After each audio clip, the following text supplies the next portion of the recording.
Alright, I'm going to try to make this my final bit on this, on the whole subject of setting OS X free.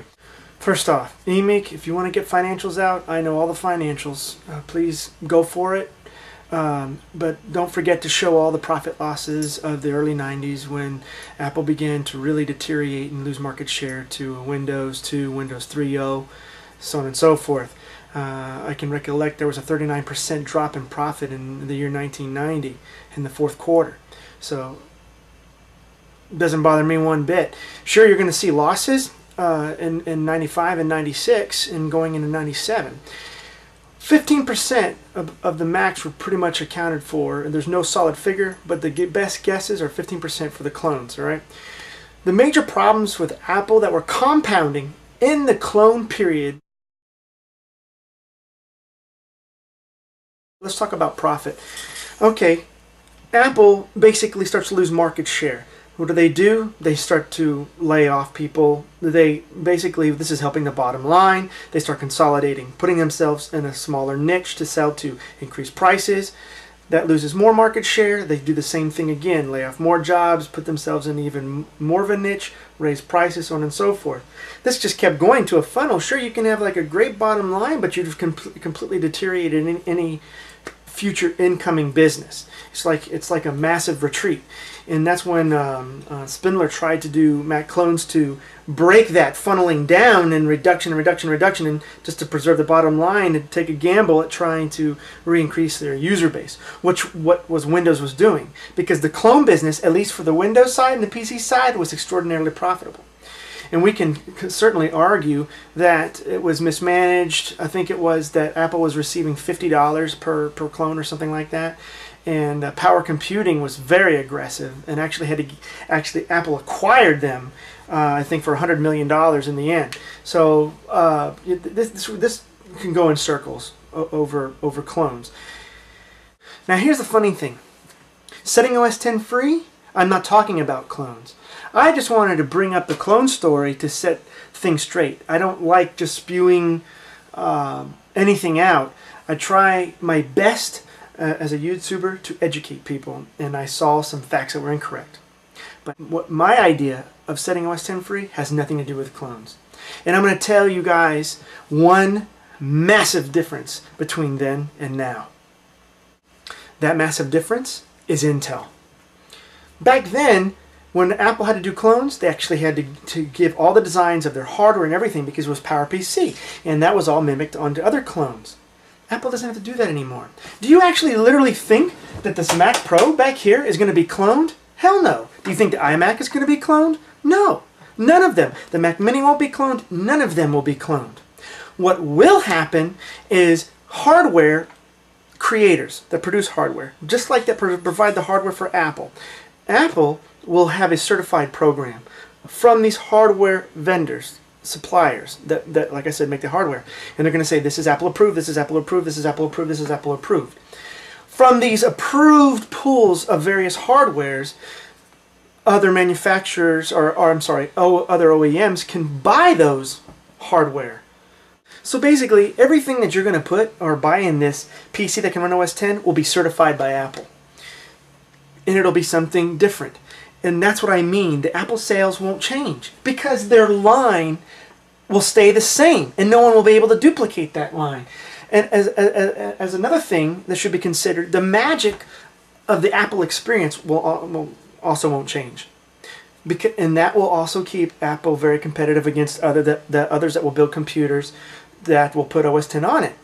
Because Apple is very good. They've got their Apple stores. All of their logistical chains are in really great order. And while OS X is out there on other computers, that's what we mean by nothing on the Apple hardware side is really going to lose any type of share. And let me point this out to even further stress how there is a massive distortion between Apple hardware and OS X market share. I'm going to provide some links. They're going to show you when the Mac sales go up. OS X was released in 2001. You will notice the trend does nothing. It doesn't do anything up until 2006 when Mac Intel went up. So we can't even use OS X as a lure to increase Mac market share. Only Intel did that. Only Intel. So think about that. So Emig, this brings me to answer your question. Why do I want OS X set free? Because software can reach consumers faster than hardware. Plain and simple. If we bind the software to Apple, its expansion is limited to the expansion of hardware. But if we let the OS go, it expands at the rate of software, which hardware will never, ever, ever be able to compete. And consumer behavior. If you can answer to me why the hell Dell, HP, Gateway, and everybody else can exist for many years and they only fight over the Windows operating system and they can all coexist, and why these consumers just have their specific, their specific brands, you will then find the answer on why OS X will sell on those other PCs and why Apple will also stay in business and they won't really have any hardware hit. My goal is for Apple to do well and OS X to expand, because that is the identity of Apple, is OS X.